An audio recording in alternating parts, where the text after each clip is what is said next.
Bonjour à tous, cette vidéo aujourd'hui pour vous parler de la remise en question nécessaire à tout travail sur soi. Elle est effectivement nécessaire cette remise en question, mais par quoi est-ce que cela passe? Alors la première chose c'est de prendre conscience de son problème. Alors il va y avoir deux cas de figure, justement, parce que cette prise de conscience n'est pas, dans la plupart des cas, suffisante à ce que le problème change. Et c'est ça qu'on va voir aujourd'hui et pourquoi justement juste prendre conscience des choses n'est pas suffisant. Alors il y a deux cas de figure, comme je viens de vous le dire. Il y a le cas de figure où vous avez un trouble du comportement, une addiction, quelque chose qui vous gêne au quotidien et vous vous dites « Ah ben là, c'est bon, je reconnais, j'ai un problème, il faut que ça change ».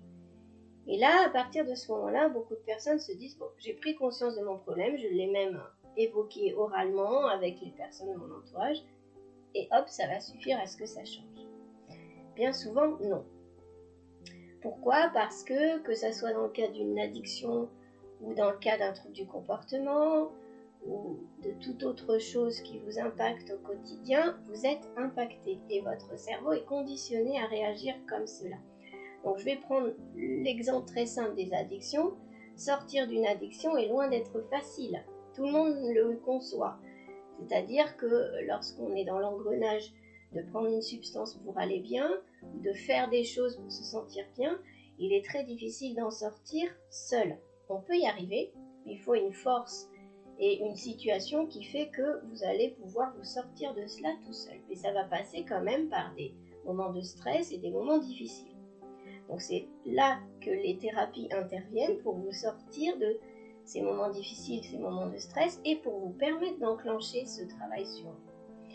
Parce que se rendre compte qu'on a un souci, ok, c'est très bien, et c'est même nécessaire, mais derrière, votre cerveau, lui, continue sa petite roue du hamster, il continue, et même si c'est simplement le fait de vous rendre compte que vous n'aimez pas vous mettre en colère, avoir des colères d'explosion, explosives, ou des agacements, des énervements au quotidien qui justement vous agacent, même si c'est juste ça, vous allez vite voir que c'est plus fort que vous.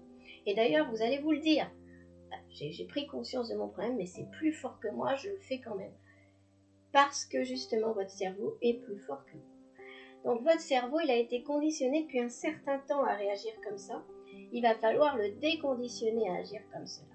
Alors, certaines personnes y arrivent seules, mais c'est quand même les cas les moins fréquents. Dans 90% des cas, vous allez avoir besoin d'une aide pour sortir de cela. Et le deuxième cas que je voulais évoquer, c'est autre chose, mais ça part du même principe. Vous avez pris conscience que vous avez un trouble physique, une douleur ou des troubles émotionnels et vous avez réussi à trouver la cause, l'origine. Alors par exemple, blessure d'injustice, blessure de trahison, blessure d'humiliation, je vous renvoie aux 5 blessures de l'âme dont parle Lise Bourbeau dans son ouvrage. Toutes ces blessures-là ont des origines dans votre enfance, des origines dans votre passé et se répercutent sur chaque étape de votre vie et vous allez souvent y être reconfronté. Et là, vous prenez conscience de la cause. Vous dites, ah ben tiens, ça c'est à ce moment-là que j'ai commencé à agir comme ça, j'ai commencé à souffrir de cela à ce moment-là, ou j'ai commencé à avoir mal dans mon corps à ce moment-là, donc c'est ça la cause. Et là, vous vous dites, j'ai trouvé la cause, tout va bien, vu que c'est du passé, eh bien, c'est fini. Eh bien non, parce que là aussi, même pour des blessures qui viennent du passé, votre cerveau est conditionné à réagir de cette manière et à attirer les mêmes situations. Alors, pour vous expliquer cela, je vais prendre l'exemple des femmes battues qui retombent systématiquement sur un homme qui les frappe. Alors pourquoi? Parce qu'une femme battue, elle sait parfaitement qu'elle est battue, elle sait même très souvent pourquoi, dans son enfance, elle a commencé à vivre ce genre de situation, et pourtant elle retombe systématiquement sur des personnes sur des personnes qui vont être violentes. Donc, pourquoi ce phénomène? Parce que le cerveau, votre cerveau, depuis votre enfance, là c'est encore pire parce que c'est depuis l'enfance, est conditionné à vivre certaines situations qui se répètent, est conditionné dans un certain schéma de pensée, est conditionné à voir des personnes, à voir de l'amour dans certaines personnes par exemple, là où quelqu'un d'autre y verrait des choses agressives, Vous êtes conditionné depuis votre enfance et votre cerveau, il continue à tourner lui aussi dans la roue du hamster et à enclencher ce cycle. Et vous avez beau le savoir, c'est plus fort que vous là aussi. Vous allez retomber sur les mêmes choses et les mêmes situations parce que vous allez agir et choisir les mêmes situations, les mêmes personnes. Sans le vouloir, c'est plus fort que vous ça aussi. Donc c'est là, qu'est-ce qu'on fait maintenant avec tout ça, avec ces deux situations où on se dit ça y est, j'ai tout compris et donc tout va aller bien. Qu'est-ce qu'on fait? C'est simplement là que va rentrer en ligne de compte l'hypnothérapie ou le FT ou toute thérapie qui vous paraît efficace sur vous. Et c'est là où on voit que justement la parole n'est pas forcément suffisante. Il faut faire sortir de vous, sortir de votre cerveau, sortir de votre corps les émotions liées et les schémas de répétition. Surtout ça, les schémas de répétition. Vous êtes conditionné à agir d'une certaine manière qui fait que vous entraînez des choses derrière et des situations derrière. Et c'est pour ça que vous allez vous dire, j'ai pas de chance, j'attire toujours le même genre de personne, j'ai pas de chance, on est tout le temps en train de me trahir, j'ai pas de chance, je ne tombe que sur des menteurs, j'ai pas de chance.